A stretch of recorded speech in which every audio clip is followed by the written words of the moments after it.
Tired of messy time tracking and needing a clean, shareable record of your work hours? This video will show you exactly how to get a PDF of your Clockify timesheet in under 90 seconds, making reporting a breeze. First, log into your Clockify account naturally.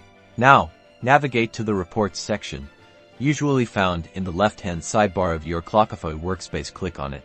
In the Reports section, choose Detailed Report. This gives you the most comprehensive view of your track time. This part is key.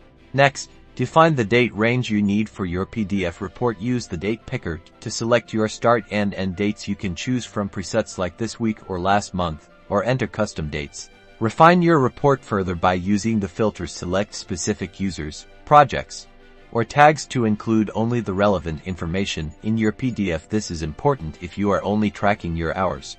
Once you've customized your report, find the Export button, usually located at the top right of the report. Click the Export button.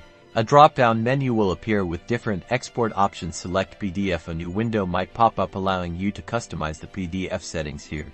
You can adjust page size, orientation, and how the data is grouped. Finally, click Export or Download PDF to generate your PDF. Your Clockify timesheet will now download as a clean, professional PDF. Now you can easily share it with clients, managers, or for your own records. Don't forget to subscribe for more Clockify tips and tricks.